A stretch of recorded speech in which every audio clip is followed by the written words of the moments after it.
आखिर वियाग्रा शरीर में करती क्या है? क्या वाकई में वियाग्रा सेक्स टॉनिक नहीं है? कैसे खोज हुई? क्या क्या गलत जानकारियां लोगों के बीच फैली हुई हैं वियाग्रा को लेकर? कैसे इस्तेमाल करें? नमस्कार दोस्तों, काम की न्यूज़ में स्वागत है आपका। वियाग्रा की ओवरडोज के कारण 25 साल के युवक की हार्ट अटैक से मौत हो गई और एक शादीशुदा व्यक्ति के प्राइवेट पार्ट में इतना इरेक्शन हुआ कि प्रयागराज के डॉक्टरों को 2 बार सर्जरी करनी पड़ी।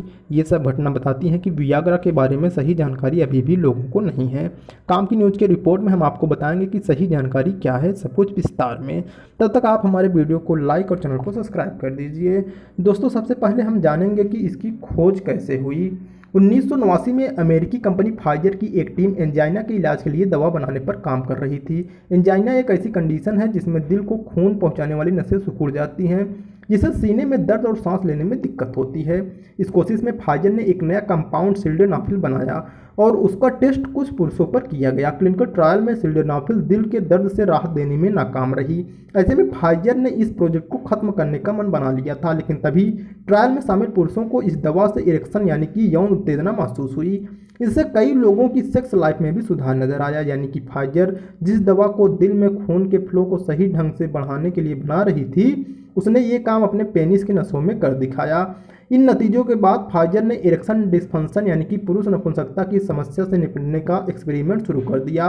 1996 में कंपनी को इस दवा के लिए पेटेंट मिल गया और 97 में इन्होंने यूएस की फूड एंड ड्रग्स एडमिनिस्ट्रेशन यानी कि एफडीए के पास अप्लाई कर दिया। एफडीए ने 27 मार्च 1998 को सिल्डेनाफिल नामक दवा को मेडिकल यूज के लिए मंजूरी दे दी।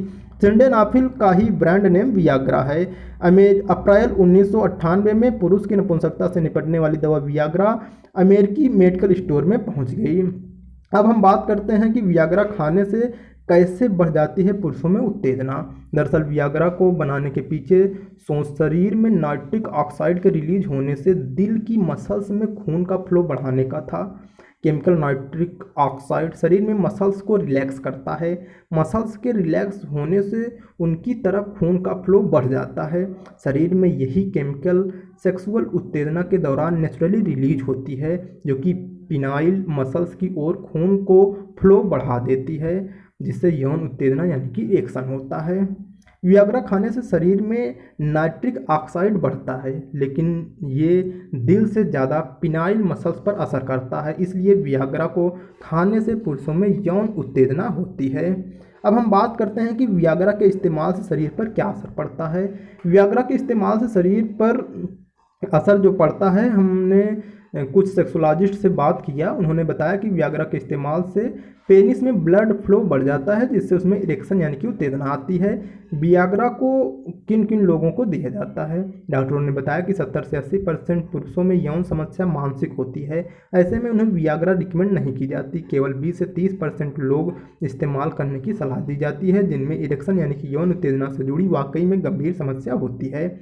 नागपुर में वियाग्रा की ओवरडोज से मौत और प्रयागराज के एक व्यक्ति के कई घंटे तक इरेक्शन जैसे मामले में डॉक्टर बताते हैं कि 100 mg जितना ओवरडोज लेने की वजह से ये सब घटनाएं आती हैं। आमतौर पर डॉक्टर वियाग्रा की 20 से 25 mg लेने की सलाह देते हैं।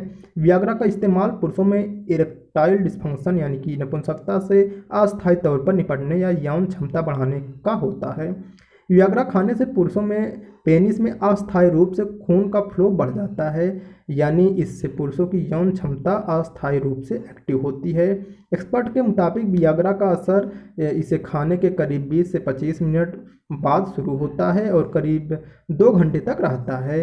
इससे तो टैबलेट के रूप में आप ले सकते हैं या सीधे नसों में इसका इंजेक्शन लगवा सकते हैं।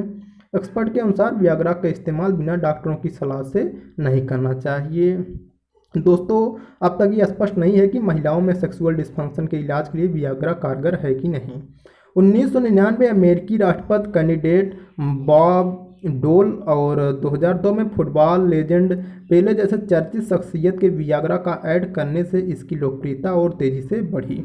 चर्चित प्लेबॉय मैगजीन के मालिक अरबपति ह्यू हफनर के वियाग्रा के ज़बरदस्त इस्तेमाल से एक कान से सुनाई देना बंद हो गया था, लेकिन हफनर का कहना था कि वह सेक्स छोड़ने की बजाय बहरा होना पसंद करेंगे। अब हम बात करेंगे कि वियाग्रा को लेकर भ्रांतियाँ क्या क्या हैं, या इससे पहले हम बात करते हैं कि इसे किन लोगों को नहीं खाना चाहिए। वियाग्रा को दिल के मरीज, लीवर के मरीज, लो ब्लड प्रेशर हीमोफीलिया या अल्सर से पीड़ित लोगों को नहीं खाना चाहिए। वियाग्रा को ब्लड प्रेशर की दवाओं के साथ नहीं लेना चाहिए, इससे ब्लड प्रेशर अचानक ही अनसेफ लेवल तक पहुंच जाता है। वियाग्रा के इस्तेमाल से आंखों की रोशनी जा सकती है और सुनने में समस्या भी आ सकती है, हालांकि ऐसा कम ही देखने को मिलता है। 65 साल से ज़्यादा लोगों को वियाग्रा इस्तेमाल नहीं करने की सलाह दी जाती। दोस्तों, वियाग्रा के लेकर हमारी रिपोर्ट आपको कैसी लगी और वियाग्रा के बारे में आपके क्या विचार हैं, आप हमें कमेंट बॉक्स में ज़रूर बताइए और वीडियो को लाइक, चैनल को सब्सक्राइब तथा शेयर करना ना भूलिए।